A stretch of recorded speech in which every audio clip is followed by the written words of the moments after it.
Good evening and welcome to Information Please, your Peoria Public Library on the air, and bring you information about your library and your community.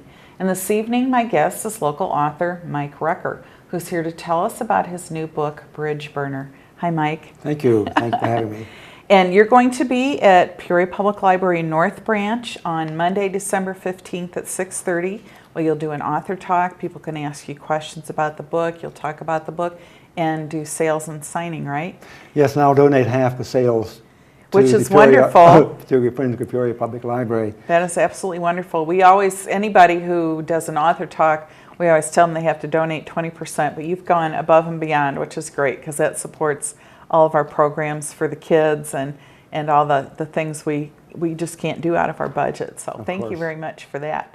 And I hope we have a really great turnout. And this is a great book for people might think about for those history buffs in the family as a holiday gift too. It'd be a great thing for that. But anyway, this book is about somebody who was very controversial during the American Civil War. And why did you want to write this book? Well, his name is Rucker, and he's not a direct ancestor of mine. Okay. But I'd heard about him all my life. You know, we have family reunions, you know, with a number of people, up to 100 Ruckers, and mainly from Virginia, every 2 years. And I'd heard about this individual, and finally I started doing some research. He lived in Lewisburg, West Virginia, his final several decades. So I stopped in there one day and asked if they could help me with some information about him. And they pulled out a large box of information, and oh my gosh, I was off and running, you know, with this book. That was about 10 years ago. It took me about 8 years to do the research and finally get a publisher. I was very pleased that West Virginia Books in Charleston took it. That is nice because so many people have to self-publish their book, and after it takes off, then they get a publisher. But you actually got a publisher right off. Yeah, and they've done a really good job promoting it. Oh, wonderful. That is great. So what all kinds of things were in that box of documents? There were a lot of court documents. I have actually myself visited 5 courthouses, county courthouses. There were Civil War documents. There were also all kinds of court records, letters, things of this sort that people had donated to that historical society, and they just collected them over the years, and they knew quite a bit about him. His home was only a mile from the Historical Society building, and so they provided me this, and I was off, you know, with my research. Yeah. So no one else has written about him before? Not a book. It's in articles. Just There's articles. Been various articles on different parts of his life because he had so many different facets, I should say, to his life that people would find one thing that was interesting, and then they would write about that. But I was trying to put it all together, and a lot of things in one biography came out of the woodwork, shall we say, that people did not know about. Ah, okay. Well, you said he wasn't a direct ancestor. What was his relationship to you? His great-grandfather is our common ancestor. Okay. So that's not very close. No. But if you did Ancestry DNA, he'd probably show up as related, right? Oh, yes. Yeah. So 8 years, and was that something you were working on this constantly, or just, Pretty much. Well, whenever I take a trip to Virginia, work on it or some West more. Virginia, I would work on it some more. And of course, here in Peoria, you can access the official records of the rebellion, Yes. which are the Civil War records, and that was very helpful. That is now online and very easy to access. So I did a lot of work with that. Yeah, we talk often about how so many local authors do find resources at the library, or even if they're just online, sometimes, you know, librarians can help you find them and use our Wi-Fi on our computers, so that's great. Well, this book, most of it takes place during the Civil War. Have you always had an interest in the Civil War? Well, I went to high school in Fredericksburg, Virginia, which is halfway between Richmond and Washington, 50 miles each way. And you're just steeped in Civil War history there. And actually my brother started a tour guide agency there, and I helped with that. And that was my first interest in the Civil War, and I've been interested ever since. Ah, okay. So is that, I was surprised when I went there because I was interested in the Civil War, and I'd kind of forgotten that, like, the Revolutionary War happened there too. Well, that's correct. It's a very historic town. Ever get to find out much about the Revolutionary War when you were doing this, or did your interest just kind of really stick with the Civil War? Well, there's so much of interest there. Of course, George Washington's boyhood home is right there. Yeah. James Monroe had his law office there, and a lot of Revolutionary War figures, were from that area. And so, yes, I was interested in the entire thing. I've always been interested in history. Yeah, when people get interested in history enough to really look at it, then they find out how the seeds of the Revolution crept on through different things like the War of 1812 and into the Civil War, and how we ever got there in the first place. So it's always important to be able to see all of that. Tell me a little bit about the person whose biography this is. Well, we have an image of him. Okay. And this image is from Prominent Men of West Virginia. It was published about 1900. And so I guess he was significant enough at that time that they wanted to recognize him. So he was born in Lynchburg, Virginia, and his parents died when he was quite young. And he had relations near Covington, Virginia, and he went there after he'd gotten a medical degree from Jefferson Medical College in Philadelphia. And he started practicing there, but he right away was getting in trouble. This was, of course, Virginia at the time, which was a combination of Virginia and West Virginia today. You have an image in that. And although he was a slave owner, he was in favor of the North, of the Union.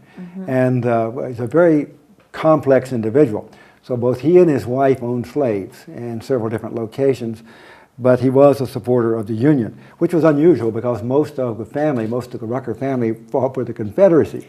I'm kind of glad the Union won, but yeah, aren't we all? But nonetheless. Yeah, and it's interesting too, because if you read about Peoria, people think, oh, Peoria's in the north and everybody here supported the Union, but that's just not true. Peoria was a very politically divided town at the time of the Civil War, because so many people in southern Illinois and even up into Peoria had come from the south and moved north as lands were made available. And that's what, this war, they always say, brother against brother, and that's true whether it was Illinois or Virginia, I think. And there's that great book for kids, like middle school, high school, Across 5 Aprils. Have you read that book? I've not. Across 5 Aprils is basically a story like this about brothers in the same family on a farm in Illinois, and some go to fight for the North and some go to fight for the South. This individual's brother fought for the South. If you have that next image, this is the old Capitol Prison in Washington, D.C. And very early in the war, his brother was captured, sent to old Capitol Prison, and died there of disease. Oh, dear. So this was indeed a brother versus brother situation. And as I say, almost all of this individual's family were for the South, for the Confederacy, and this was certainly the case with the two brothers. Now, you talked about that his parents died when he was very young and he was raised by relatives. Do you know, how many brothers and sisters did he have, or do you know that? Just one brother. Just one brother. Were they raised in the same family, or were they split up when their parents died? I believe they had the same foster parents. Yes, they did. The same relatives raised them both. But still, that's hard. That's very hard to lose your parents. And who knows why you develop the views you do. Yeah. Yeah. And it takes a certain kind of person, I think, to go against the grain and to stand up against everybody around you with a different set of beliefs. Do you know if his wife agreed with his views? Well, you said she owned slaves too. Well, apparently so. I mean, they seem very close. Now, later in the book, you'll find that he did some very bad things, like losing some of her very valuable stock in a gambling game. He also fostered an illegitimate child in their home by their housemaid. And so this must have caused some trauma, but throughout it all, she seemed to stick with him. And so she was from a well-to-do family as well, which is why she inherited slaves. Okay. And what was her name? Her name was Margaret Scott. Okay. And she was from Lynchburg. That's a very prominent name in Lynchburg as well. Yeah, but you're not descended from the Scott family. No. No, that was another, just distantly related to him. Okay. I've not heard much about Old Capitol Prison in Washington, D.C. I seem to always know about Rock Island here. What else do you know about Old Capitol Prison? It was called Old Capitol Prison because when the British burned the Capitol in the War of 1812, during the War of 1812, that building was taken over as the temporary Capitol. Ah. And it is where the Supreme Court building is now. Really? Yes. And Wow. so it was a prison during the war. Wow, that's amazing. The things you learn just researching one story, Yes. and you find all these other things. Well, when your book starts, it starts with the account of Dr. Rucker killing someone, which seems unusual for a doctor. Usually doctors don't kill people. But what happened there that he was killing someone? Well, he had bought an inn or tavern. And I think we've got an image of that, too. Yes. In, in Covington, Virginia. And he would reserve a certain room at times for guests who were passing through. And the man who was running the tavern for him realized that these were Union spies. Ah. And reported him to the Confederate authorities. And so suddenly he became known as being a Confederate sympathizer, or a Union sympathizer, Union sympathizer, right. when that whole area was very much in favor of the Confederacy. So he was confronted by a man who wanted to fight with him and swung a club at him, and this individual, Rucker, pulled a large Bowie knife and stabbed the man to death. Wow. He went to trial, defended himself, and the case was dismissed as self-defense. But from that point on, he was clearly on the outs with the local people. So he went up to West Virginia, to a plantation he owned in what became West Virginia, where he had some slaves. And from there, he met with a Union colonel at the time, if you have that image. This is Colonel Cook. He later became a general, very significant person in the war, and later in the West. In fact, he was the man who captured Geronimo, and unfortunately let him go. But anyway, Rucker proposed to Crook, if you get this next image, that they burn an important railroad bridge in Virginia, not too far from Covington. And Rucker claimed that he proposed this and even wrote to President Lincoln. Well, I can't find reference to that. Yeah. But nonetheless, this guy tended to brag a lot. So Rucker actually did lead the Union Army to burn that bridge. You have the next image there. This is me standing on the bridge today. The bridge was longer at that time. On the right side, you see a tunnel. In the Civil War days, the railroad came out of that tunnel straight across the bridge. Anyway, they burned this bridge, and the Confederacy could not rebuild it for another 3 years. They finally rebuild it later in the war. Wow. So anyway, what happened to him then? So he's murdered someone and he's taken the Union Army to burn a bridge. Then what happened? Well, newspapers throughout the South, wrote him up as being a very, very despicable person. And he was in Summersville, which is near where his plantation was, visiting with the Union Army at that time. He was going to be on assignment by General Fremont, who was in charge of the entire area there. And at that time, a person named Nancy Hart, who was a Confederate spy who had been captured earlier and held in that same house where he was, led the Confederate cavalry into town at about 3 a.m., and they captured all the Union soldiers. They captured the officers, and they captured this Dr. Rucker. Well, all the soldiers and officers were very soon exchanged, because this was early in the war. They were doing that. But they held him, and they were going to try, because he was a civilian, they wanted to hang him. But the Confederacy and the state of Virginia kept arguing about who should have the privilege. They moved him around to 10 different prisons and jails, 10 over the course of 15 months, because the Union kept trying to free him. And finally he escaped from Danville, Virginia. He made his way to West Virginia, back to the Union lines, and then joined the Union Army as a major.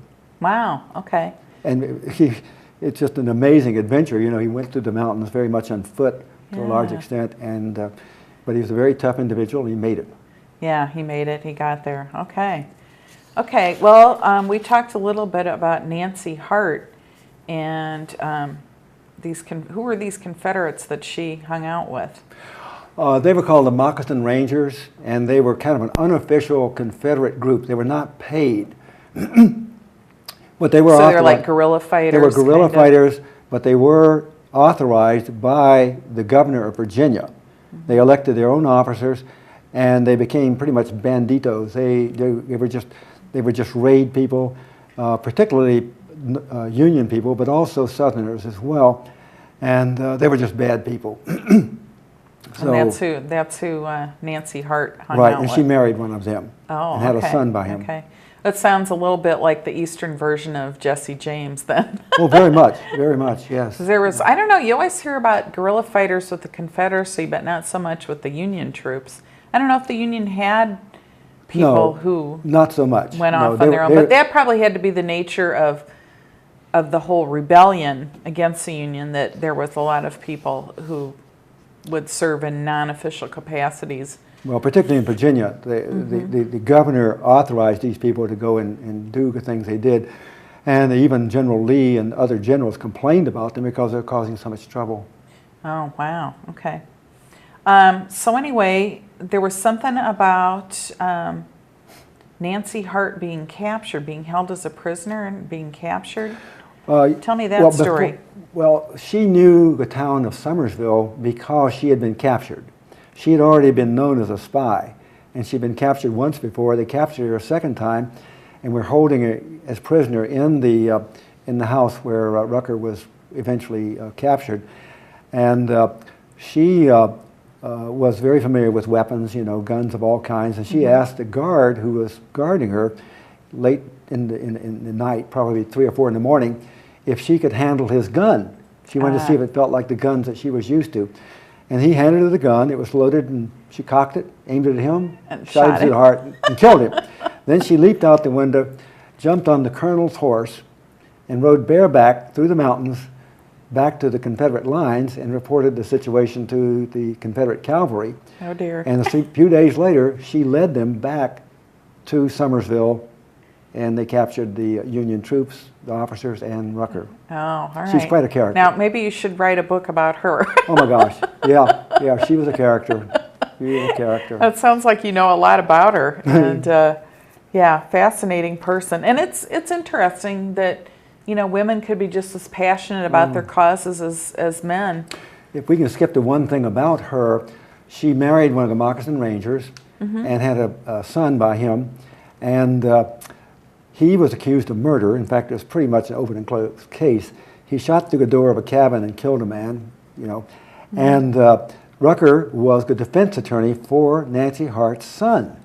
Imagine that. How does that happen? He lost the case. I guess he didn't hold a grudge. He lost the case. Rucker lost the case. The individual was sent to prison and died in prison of disease in West Virginia. Well, now, did Nancy Hart pay him to defend her son, or was he just She apparently was appointed? at the trial, and we don't know, I cannot determine how he became the defense attorney, whether he was appointed by the state or whether he was actually paid. I don't know. Almost sounds like he must have been appointed by the state Very somehow. possibly. Well, who knows? Yeah. Wow, that's crazy. Well, once the Confederates had Rucker, what did they do with him? Well, they put him in a number of different jails and prisons I've mentioned, and one of those was the infamous prison in Richmond, which was called Castle Thunder. Let's see if we have there's Castle Thunder. Should have a picture It was of a that, tobacco warehouse, and large buildings like this, particularly it seems like tobacco warehouses often got used as prisons. This was a civilian prison where the Confederacy and the state of Virginia would lock up civilians who were traitors, quote, quote, somebody who had done something like burning a bridge or something like that, or were known to be spies, and were not an official member of the Union Army. But it was a horrendous place with lots of disease, lots of problems. Sure. And while he was there, because he was a doctor, he was called on from time to time to look after some of the prisoners there. This is another interesting twist. But after he was there, he was sent to Danville, Virginia, and from Danville, he escaped from that prison and got back to the Union lines. Okay, yeah. So how long was he held in Danville? I'm not sure. It may have been a month or two, but he was in 10 different prisons for over 15 months. So he was never in any of them for more than a few weeks or months. Well, I guess, I don't know why they moved him around, maybe to keep him from escaping. The Union Army was trying to free him. Oh, okay. And they tried several times, and that was one reason, I guess, they kept moving him around. Okay. Well, when he got to the Union Army camp at Golly Bridge, West Virginia, which I think we have a picture of that too. And it was after that when he got to that camp that he became an officer, right? That's correct. And by this time, Crook, who was a colonel, you know, in the initial part of the story, he was a general by this time, and he wanted Rucker to guide him on another bridge burning.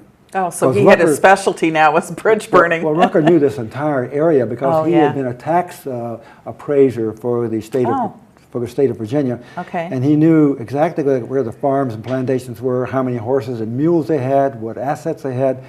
And so he was the best person to lead this kind of expedition.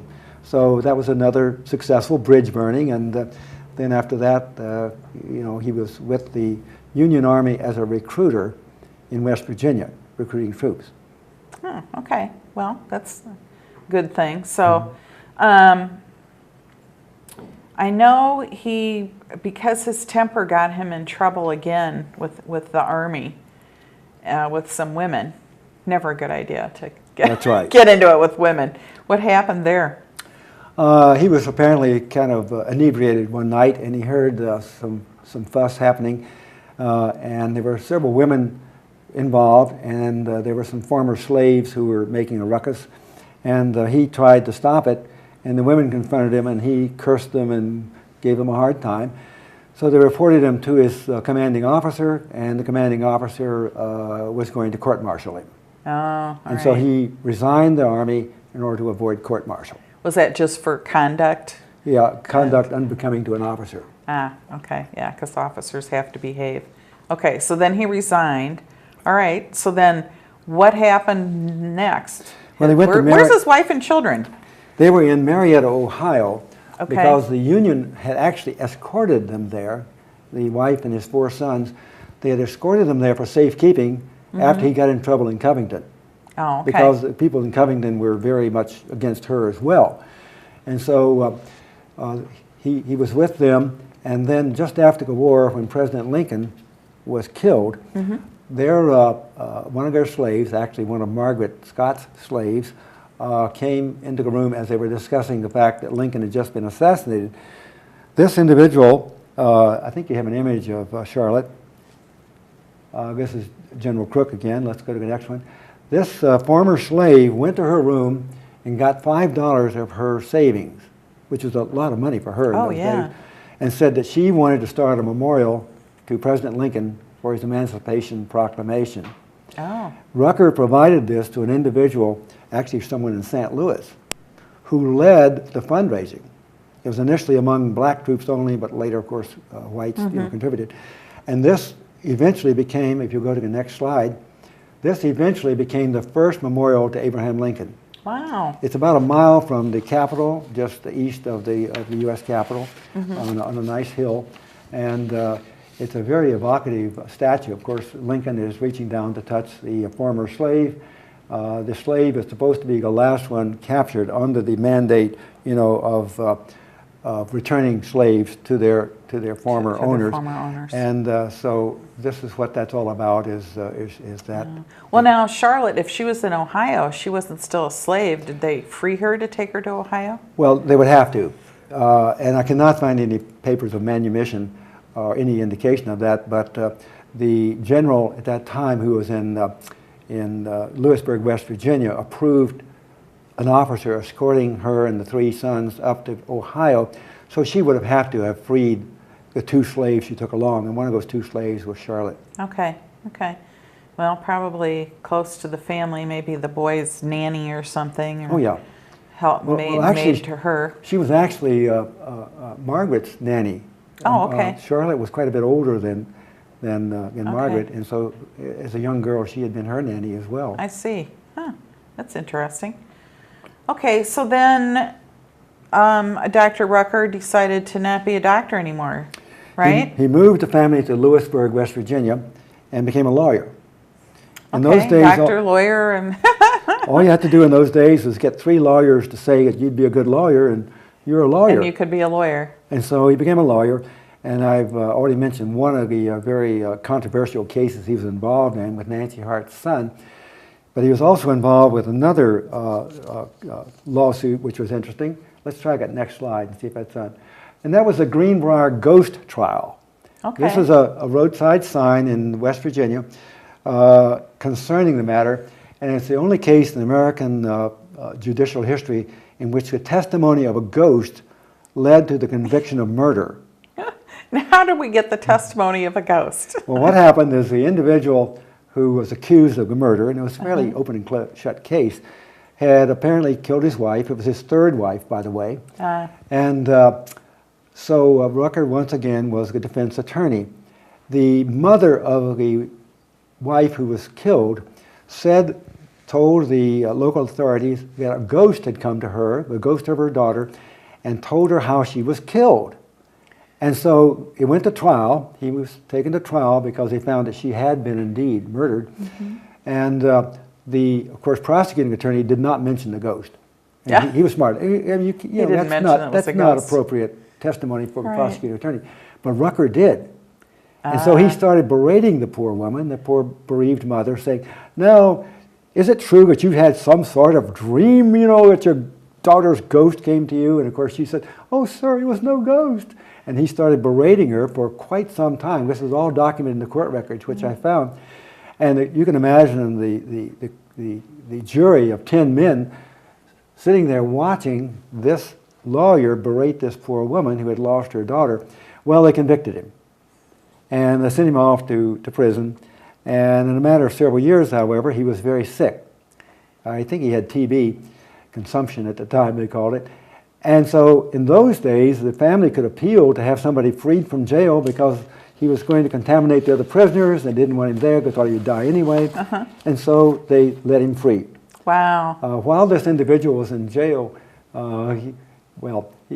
he went back home, I should say, and raised a family. Let's see if we have that next slide. Well, you know what? We're out of time, though. There's a slide. There's a slide. I'm just going to tell everybody, remind everybody once again that Monday, December 15th at 6:30 at North Branch, you can come and hear the rest of the story. You can buy the book and read it for yourself because it's very detailed and complicated. We'll see you next week on Information Please.